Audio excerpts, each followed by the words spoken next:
డెంకాడ మండలం ఐనాడ వద్ద పోలీసులు 37 కేజీల గంజాయిని పట్టుకున్నారు. జిల్లా ఎస్పీ వకుల్ చందర్ తెలిపిన వివరాల ప్రకారం ఒడిశా నుండి విశాఖకు మారుతి కారులో తరలిస్తున్న గంజాయిని స్వాధీనం చేసుకున్నామన్నారు.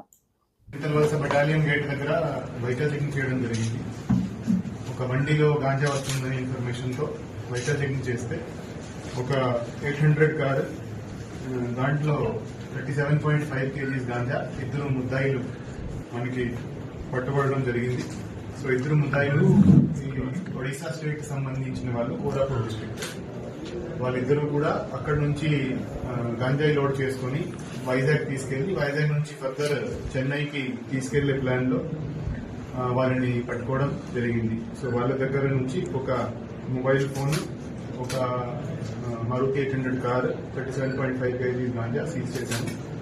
వాళ్ళతో పాటు ఎవరైతే వాళ్ళని ఎంగేజ్ చేశారు, రాజేష్ అనే అతను అలియాస్ గణేష్, అతను కూడా కోరాపుట్ కి సంబంధించిన అతను వాళ్ళని 5,000 ఇస్తామని చెప్పి వాళ్ళని ట్రాన్స్పోర్టేషన్ కి తీసుకురావడం జరిగింది. అతను కూడా వాళ్ళకి ముందు ఒక వేరే కారులో అతను కూడా పైలట్ గా వెళ్ళాడు, కానీ అతన్ని మనం పట్టుకోలేకపోయాము. అతన్ని కూడా ఫర్దర్ ఇన్వెస్టిగేషన్ అతన్ని కూడా ట్రేస్ చేసి అతన్ని కూడా అరెస్ట్ చేయడం జరుగుతుంది. సో మన జిల్లాలో ఉన్న రూట్స్ ద్వారా కొంతమంది ఒక ముఠాగా ఏర్పడి ఒడిశా సైడ్ నుంచి, అంటే ఎంత గాంజా ఒడిశా నుంచి వస్తుంది, ఈ దీంట్లో ఆంధ్రాలో పండించిన గాంజా, ఆంధ్రాలో హార్వెస్ట్ చేసిన గాంజా ఏమి లేదు, అంతా ఒడిశా నుంచి గాంజా వస్తుంది. మన జిల్లా నుంచి అదర్ డిస్ట్రిక్ట్స్ నుంచి కూడా వేరే వేరే సిటీస్ కి, చెన్నై గానీ, బెంగళూరు, హైదరాబాద్ కి తీసుకెళ్లడం జరుగుతూ ఉంది. అదే క్రమంలో వీళ్ళని పట్టుకోవడం జరిగింది. ఈ మధ్య మనం ప్రతి ఒక్క కేసులో ఫైనాన్షియల్ ఇన్వెస్టిగేషన్ కూడా చేస్తున్నాము. సో చాలా మంది ఈ ముఠాగా ఏర్పడి ఈ గాంజా ట్రాన్స్పోర్ట్ చేసి దానితో ఏదైతే సంపాదిస్తున్నారో వాళ్ళతో చాలా మంది చాలా ఆస్తులు కొనుక్కున్నారు. అవి కూడా మనం సీజ్ చేస్తున్నాము, ఫ్రీజ్ చేస్తున్నాము. సో వాళ్ళు ఏదైతే ఆస్తులు సంపాదించడానికి వాళ్ళు ఇదంతా చేస్తున్నారో ఆస్తులు కూడా మనం ఇప్పుడు ఫ్రీజ్ చేసే పరిస్థితికి వచ్చాము. సో దాంతో అందరికీ కూడా ఒక డెటరెన్స్ ఉంటుంది, ఒక భయం ఉంటుంది. ఎవరు కూడా ఎటువంటి క్రైమ్స్ లో పాల్పడి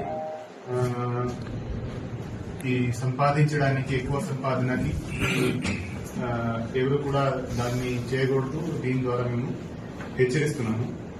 అదేవిధంగా ప్రతి కేసులో ఎవరైతే మనకి పట్టుబడుతున్నారో వాళ్ళు కాకుండా గాంజా ఎవరు పండించాడో, ఎవరు ప్యాక్ చేశాడో, ఎవరు ట్రాన్స్పోర్ట్ చేశారు, ఎవరి దగ్గర ఎవరికి వెళ్లి ఇస్తున్నారు, ఎవరు కొంటున్నారు, ఎవరు ఫర్దర్ చిన్న చిన్న ప్యాకెట్స్ లో చేసి అమ్ముతున్నారు, ప్రతి కేసులో అందరినీ ట్రాక్ చేసి అందరినీ అరెస్ట్ చేయడం జరుగుతుంది. సో మన విజయనగరం జిల్లాలో చూస్తే గత సంవత్సరం ఒక 1 year లో, లాస్ట్ 1 year లో కంపేర్ చేస్తే అరౌండ్ 400%, అంటే 4 times మనకి అరెస్టులు పెరిగాయి. Number of cases register 2.5 times అయ్యాయి. సో దాంతో మనకి కనిపిస్తుంది, ప్రతి ఒక్క కేసులో ఎవరైతే దాంట్లో చిన్న చిన్న నుంచి పెద్ద ఎవరైతే ఇన్వాల్వ్ ఉన్నారో అందరినీ మనం అరెస్ట్ చేసి రిమాండ్ కి పంపించడం జరుగుతుంది. అందరు ఆర్థిక మూలాల మీద కూడా మనం ఇన్వెస్టిగేషన్ చేస్తున్నాము. సో చాలా థోరోగా, చాలా ప్రొఫెషనల్ గా ఎంత పని చేయడం జరుగుతుంది. అదేవిధంగా విజయనగరం టౌన్ చూస్తే చాలా మంది ఇంతకు ముందు గంజాయి చిన్న చిన్న క్వాంటిటీలు అమ్మేవారు, కొనేవారు, వాళ్ళని కూడా అందరినీ కూడా అరెస్ట్ చేసి లోపలికి పంపించడం జరిగింది.